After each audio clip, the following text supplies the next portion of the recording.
Saw, a horror movie that spawned 8 sequels with a ninth film currently in post-production, with the current running title being Saw 10, has received some controversial reception over the years over whether or not it's just a good franchise or just torture. With varying levels of quality, I decided to rank every movie.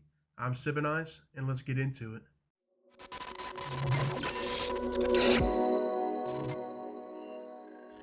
Welcome back. The Saw franchise is for sure a mixed bag, but while there are some stinkers, there's also some really good films. And for our tier list, we have 5 categories. Want to play a game? Hello, Amanda. Let the game begin. I don't think so. And Game over. But before we get into it, be sure to check out the first part.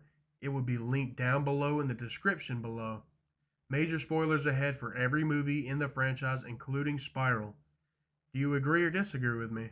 Let me know your thoughts down in the comments, and with all that out of the way, let's dive right on in. First up, we have Saw 4, released in 2007 and directed Darren Lynn Bousman. It was the first one to not include Leigh Whannell. While this normally would be worrying, I actually like Saw 4. Saw 4 had Rig as our protagonist, and to be honest, he's one of my favorite protagonists that we follow in any of the installments, which makes his end hurt.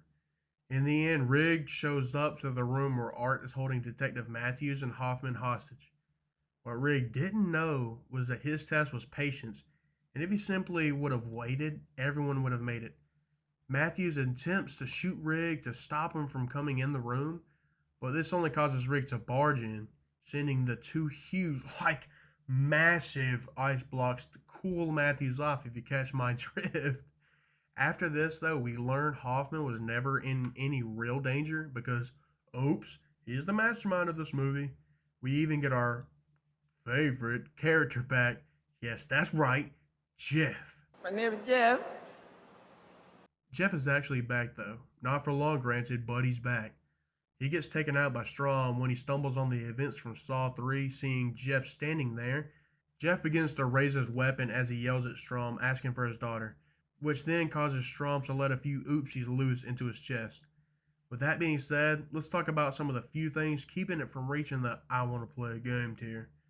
By now, I think it is obvious that I'm not the biggest Jeff fan, but at the end of 3, he had a test teased to us, and in 4, they didn't really capitalize on it by simply offing bro the moment he's brought back into the spotlight. Another drawback was the reason Rig was even tested in the first place. His obsession with saving others. Yes, you heard me right. He cared too much about saving others and didn't slow down to let them save themselves. Lastly, just how the Matthews and Riggs arc ended.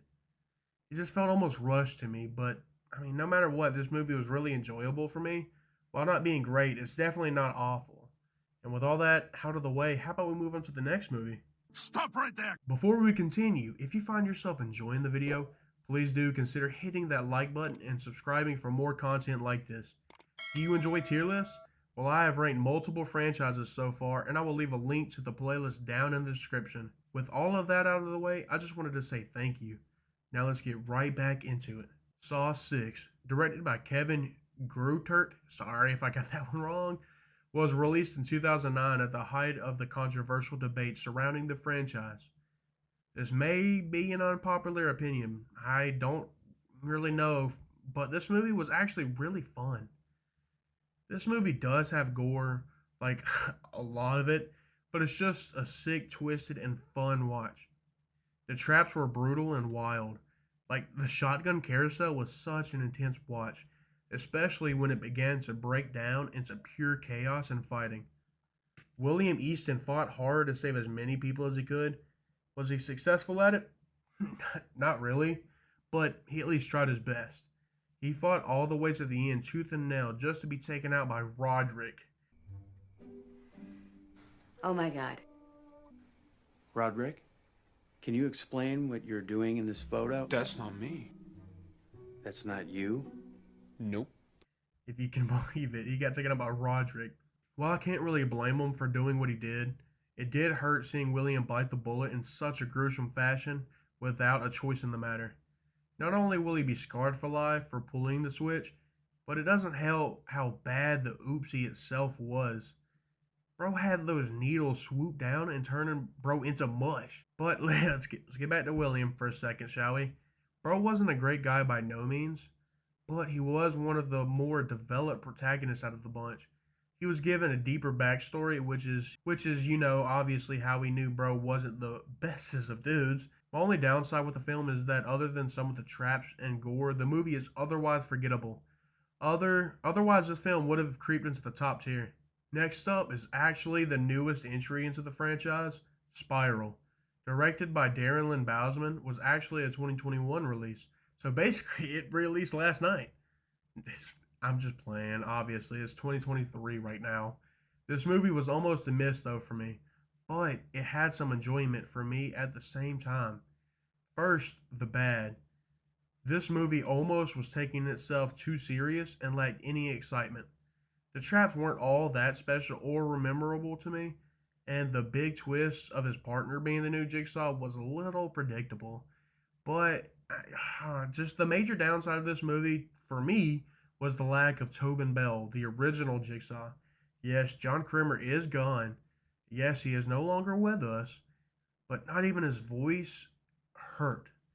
The voice is what makes it seem even more scary, at least to me. So not having him do the voice or anything did put a damper on my parade. I know this is supposed to be a new interpretation or spin on it, but my man was missed. Luckily, that's where the bad ends. The cast was fantastic, all the way from Chris Rock to Marisol Nichols. The fact that they also got my boy Samuel L. Big Dog Jackson to appear in this movie is another massive bonus. The acting was amazing and really had me caring about the characters and their oopsies. Me caring about these characters made me a little more tense during their trap sequences as well. And as much as I love Chris Rock in this movie, I'll always remember him from Grown Up. So that was kind of it took me aback a little bit. There was something else he was in too, but I can't actually remember what it was. But on a real note, it was nice seeing him in a more serious role.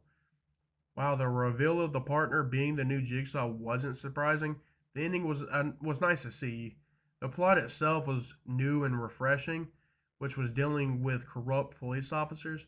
Chris Rock's character trying to change the system, him actually having a moral compass. We eventually see him getting trapped in a bathroom, very similar to the bathroom from the original Saw. He was even chained to a rusty pipe by his foot, just like our boy Dr. Lawrence Gordon was in the original. So while this movie had a few hiccups, the fan service out of that scene alone helped it out a lot for me. So I mean, in conclusion for that one, it is an enjoyable movie, and that's all I need in a Saw movie.